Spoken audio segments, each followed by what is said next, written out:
So I think the best way of describing our Jammu and Kashmir as affected by terrorism than by saying it actually a conflict place. This is a terminology which is used by the usually by the adversary. Some other day we will have a debate on this, but however जो आपका सवाल है उसका जो मैं समझता हूँ वो आप ये कहते हैं कि ये 3 लॉज एक J&K जैसे स्पेशल सिचुएशन में किस तरीके से मदद करेगा। तो मैंने वो इनागुरेशन सेरेमनी में भी अपनी स्टेटमेंट में स्पीच में ये कहा कि इस कानून में एक ज़बरदस्त तरीके से एक बैलेंस है।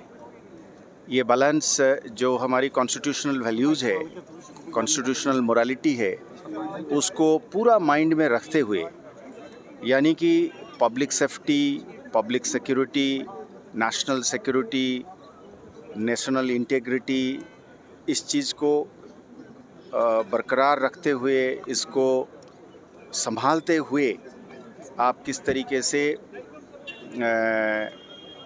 जंग को जीतेंगे। यानी कि ऐसा नहीं होना चाहिए, कोई भी कानून के सिस्टम पे में ये इरादा नहीं है कि आप इंडिविजुअल राइट्स को बचाते बचाते जिस नाव पर आप सवार हैं उस नाव को ही डुबो दें। उस नाव में सब कोई सवार है, आप भी हैं, मैं भी हूँ,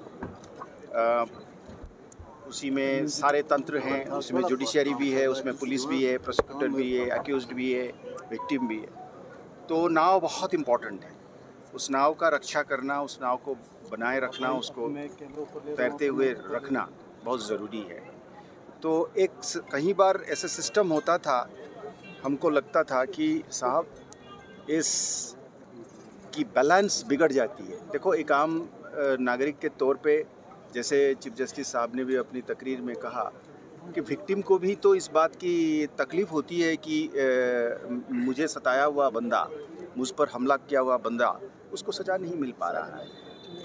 या जैसे मैं कई बार कहता हूँ कि पिछले 3 दशकों में या उससे ज़्यादा 35 साल के अंदर जो 45 से 46 हज़ार की जो मौत हुई है, उसमें से सीधी सी बात है कि 6,000 के करीब जो पुलिस और आर्मी और पैरामिलिट्री और सिक्योरिटी फोर्स की शहादत, उसको छोड़ दीजिए।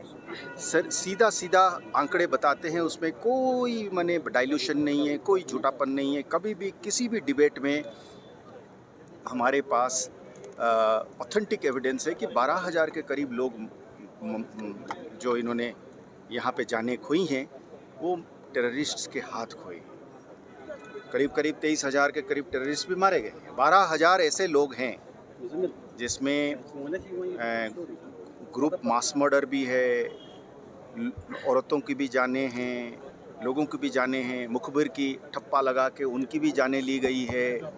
तो उन्हीं लोगों ने कोर्ट बनाया, उन्हीं लोगों ने उसको जज भी बना, प्रोसिक्यूटर भी बनी, पुलिस, ये सब हुआ है। इससे हम भाग नहीं सकते। मतलब मेरा तो जिम्मेदारी है कि मैं भाग नहीं सकता हूँ, सरकार और स्टेट का भी जिम्मेदारी है कि भाग नहीं सकते। उसमें मैं भी शामिल हो सकता हूँ, आप भी शामिल हो सकते हैं। कई सारे जर्नलिस्ट्स भी इसमें अपने जाने खोई हैं।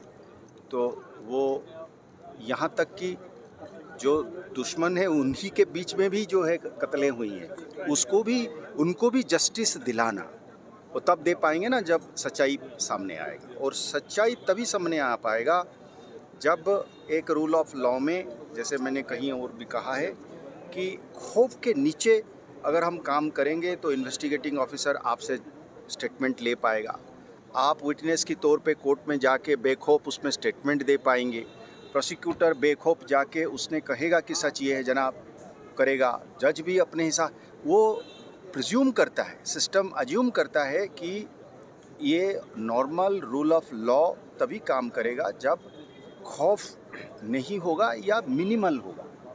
अब वह खौफ का मात्रा अगर इस तरीके से बढ़ गया ताकि वो इन्वेस्टिगेटिंग ऑफिसर भी अपने हिसाब से जी चुरा रहा है, विटनेसेस कहता है जाने दीजिए जी, अपने प्रोसिक्यूटर अपने जगह में बोल नहीं पा रहा है, जज अपने जगह पे डरा। वो सिस्टम को अगर हाईजैक कर लिया जाए टेरर और खौफ के ज़रिए, तो फिर क्या होगा? और वही जो जिन लोगों ने इसको करते हैं वही इल्ज़ाम लगाते हैं कि ये रूल ऑफ लॉ ही नहीं है।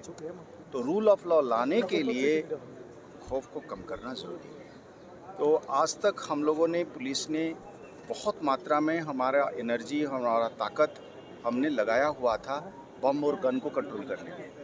तो उसको कम करने के साथ साथ हमें इस चीज़ की एहसास हुई कि हम माने एडवर्सरी की चुंगल में फंस रहे हैं, यानी कि वो नहीं चाह रहा है रूल ऑफ लॉ, हम चाहते हैं। इसलिए इन कानून के सहारे ये कानून आया, और ये कानून एक एनाबलर है, एक बूस्टर है, एक मददगार फ्रेमवर्क है, जिसके तहत हम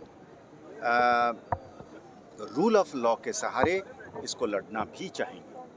और जो रूल ऑफ लॉ को उन लोगों ने तहस नहस करना चाहते हैं, हम उस रूल ऑफ लॉ के तहत, कानून के तहत अपना लिमिटेशंस को मानते हुए, अपना पाबंदियों को मानते हुए, हम कोर्ट के ज़रिए हम इनको सज़ा दिलाना चाहते हैं। वो नहीं चाहते, क्योंकि वो अपने हिसाब से सज़ा देते हैं। जहाँ पे कोर्ट नहीं होता है, प्रोसिक्यूशन नहीं होता है, इन्वेस्टिगेशन नहीं होता है, वो सब नहीं होता, उनके लिए लागू नहीं है। तो ये जो कसम-कस है, ये जो आपने सवाल मुझे पूछा कि बाकी स्टेट के मुकाबले में जम्मू कश्मीर में इन 3 लॉ का इम्प्लीमेंटेशन में क्या स्पेशल फीचर्स रहें, क्या स्पेशल कैरेक्टरिस्टिक्स है, क्या स्पेशल फैसेट्स है, तो मेरे जवाब में यही है।